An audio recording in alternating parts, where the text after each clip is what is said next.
met older people who are angry and cranky and mean and stuff. And one of the reasons they're like that is because they're not willing to change, and where the world has really kind of passed them by. And the last thing that I'll really leave you with before I answer any questions is, right now when you're in high school, you get to meet a whole bunch of people, and even in college. But then when you go to work, your life can sometimes get a lot smaller because you're just going to work and doing your thing and working with the people that think like you, and you may have a few friends. And one of the things I would challenge you in your life is to always reach out and have people that are your friends that don't think, look, talk, like you. One of my very best friends in this community is an 87-year-old World War II veteran.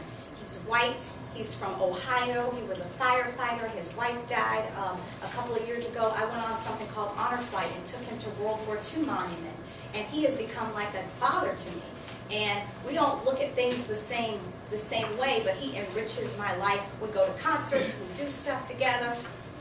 So he's different, but he helps expand my mind. One of my other very good friends is one of the best PR minds in the whole country. He actually helped President Bill Clinton, the former president, get elected to his governorship. He's a white Jewish guy who loves the Philharmonic, and I'll go to the Philharmonic with him. My grandpa is 86 years old. I just spent Easter with him, and he told me some stuff. And it goes on and on. I just have different friends who don't necessarily share my background or anything like that.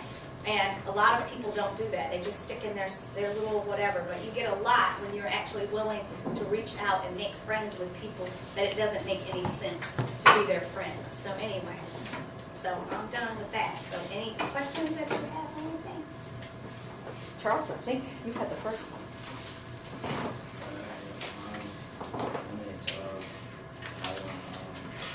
I'm in the 10th grade. I want to go to USC and study finance. My fellow classmates are excited about public service and being able to influence public policy. You know it's important to set goals in life. What advice can you give us as we move in that direction? I think I probably have talked y'all to death about being open and thinking about it. But if you, and I'm just telling you, if you as a high schooler or even a college student want to do something and you're willing to actually talk to people who are doing it, the world will be your oyster. I'm telling you, because so many young people aren't willing to go. Like if you were to come and talk to our finance director, I bet he would give you an internship now. Now you might not make a lot of money at it or anything, but you're going to get the experience. So I would say identify even now people that while you have the summer off or whatever and you don't have the pressure of having to take care of children and lots of bills and car payments and insurance and all of that, identify people that you know who are doing what it is you think you might want to do, and before you commit to going to college and doing it, actually see what it is. Like for example, for anybody who wants to go into TV or radio or PR or become a city manager, I have my cards. You need to come and sit with us and see what it's like, because sometimes you just make these decisions thinking, oh, I think I like that. Oh my gosh, Stephanie Snowden's a big baller. She can come to work when she wants to. She gets to rock her sunglasses. And then you come in and see exactly that I'm there till 8 o'clock at night. And, some of the stressors that I have, you might be like, no, that's not for me. So get acquainted with what it is that you're interested in. And then you can actually see if it's really worth your time. I'm Jaleesa, and I'm in the 11th grade. And when I go to college, I want to major in business administration. What are the biggest challenges you have to overcome working for Richmond? People hate government. They do. They hate government. They hate government, and just like some people hate the utility companies, they don't like government, and so they look at government as this nameless face, and they don't realize that it's actually living, breathing human beings that actually do it. I mean, I have people call me. I had this guy cuss me out. I mean, he just ripped me up for something that I didn't even have anything to do with. And so I listened to him, and I was like, yes, sir. Yes, sir. And not every day is it easy to do that. And then he was like, well, thank you very much. So after he cussed me out, he thanked me. And really what I learned was he just wanted to be listened to. But I think that my challenge is to do what I'm doing right now, is just to show you all that it is an exciting career and that government is you.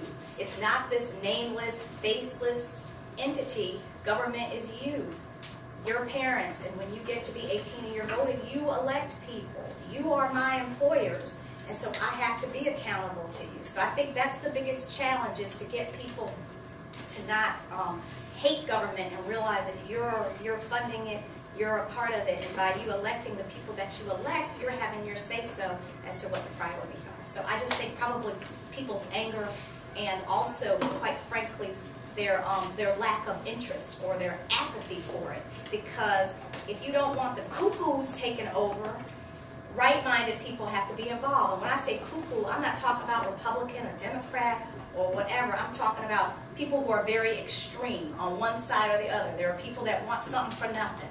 Hey, can you fund my little whatever party? No, we're government. We can't just fund this. Or the people that are like, I don't want you to spend anything on anything.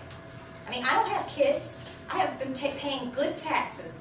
Good, I mean good taxes for the last 11 years here. But guess what? I would rather see you all educated than in jail. So, you know, plus if you can't pave your own road, you know how much it costs to pave them? It's like $500,000 to $600,000 to pave just a half-mile road. So people don't like government, but you can't pave your own road. You can't. I mean, I guess you can homeschool or whatnot, but you can't pay for these facilities, and a family of 4 couldn't pay for this by themselves. So that's it. Just the perception of government being nameless and faceless. Alright, my name is Karen, and I'm in 11th grade, and I'm going to go to school for audio engineering. And part of your responsibility as a director of public information, the Richland County government has been dealing with the media. We've had several reporters visit our class in the last year, which have been the easiest to work with in mine. Who have you had visit?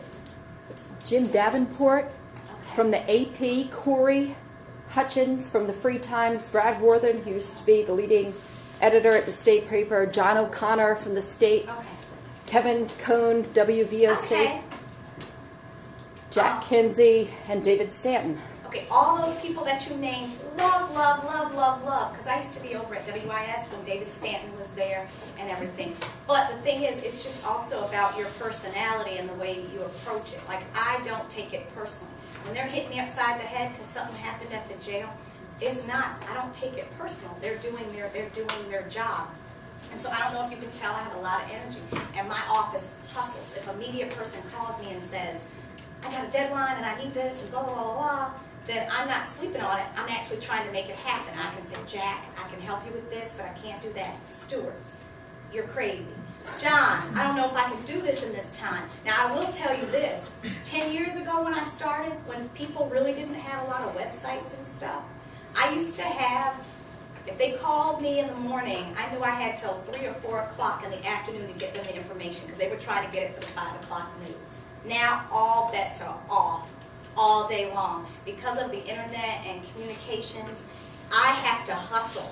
I mean, I sometimes don't like it because sometimes it's just like the deadlines are just unbelievable, but it's a double-edged sword. Like for me, I'm not just speaking for Stephanie Snowden, I'm speaking for whatever I put out, it's for the council members, it's for the, I'll give you just a brief example. 2 weeks after I took the job, we had a detention officer murdered at the jail, and it was just me because I hadn't built my office yet. And every media, even 3 and 4 reporters from different stations and stuff were in contact with me. Well, I couldn't just go on the air. I had to do prep work. I had to go to the jail. I had to find out what happened. I had to inform the elected officials. I had to craft a statement. I had to come up with times for press conferences. And while